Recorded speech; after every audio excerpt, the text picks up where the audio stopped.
Hello, my name is David Merrill.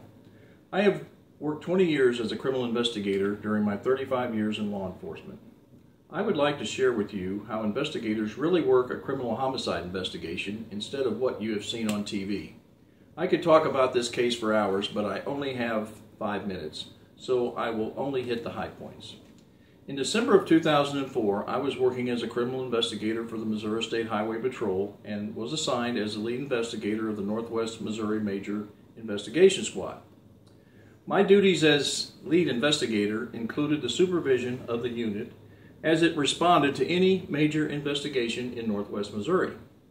This was a multi-jurisdictional task force composed of many different law enforcement agencies in the area that were all highly trained and top-level investigators.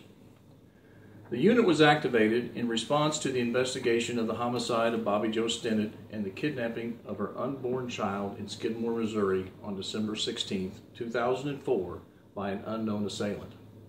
Bobby Jo Stinnett was 20 years old and 8 months pregnant at the time when she was attacked and murdered in her own home in Skidmore, Missouri.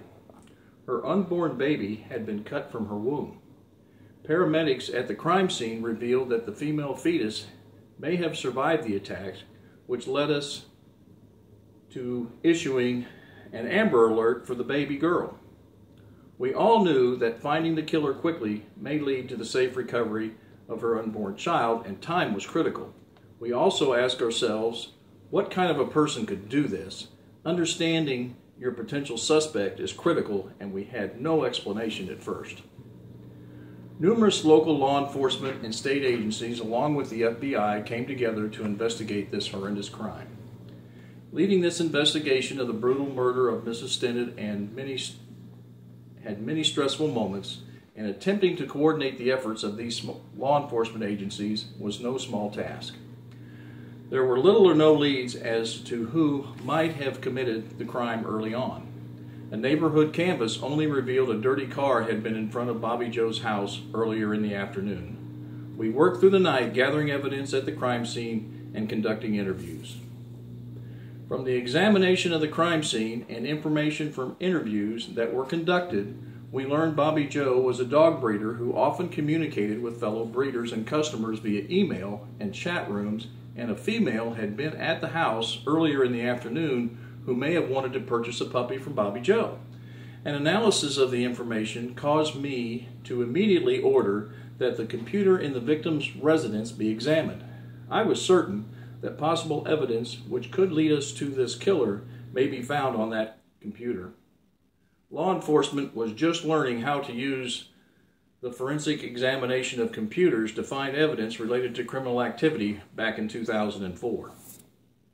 Chats found on the computer that I recognized as evidentiary led us to a possible assailant's IP address.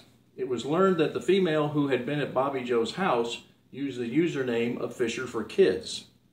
The IP address was quickly determined to be assigned to Lisa Montgomery, who lived in Melbourne, Kansas, and a caller, after seeing the Amber Alert, told us Lisa Montgomery had probably been lying about being pregnant and was now talking about having a newborn baby on the dog breeder chat rooms. The following morning, investigators were sent to Lisa Montgomery's residence, where they found Bobby Jo Stinnett's newborn baby girl alive and in remarkably good health. The investigation went from little or no information to the safe recovery of the baby in less than 21 hours. That was just astonishing. Lisa Montgomery confessed to the murder and kidnapping, was convicted in federal court, and now awaits the federal death penalty for her crimes. In summary, the recognition of key evidence and an immediate analysis of what that evidence means is always critical to a successful investigation. Developing a plan of action, total commitment to the mission, and everyone working together to thoroughly complete the investigation are also necessary to be successful. All the investigators who worked tirelessly to develop the information and evidence that was needed, the joy of knowing that Bobby Jo Stinnett's baby girl would be able to grow up with her father was our reward. Myself and several other key investigators were recognized by the National Center for Missing and Exploited Children and President George W. Bush for our work. Thank you.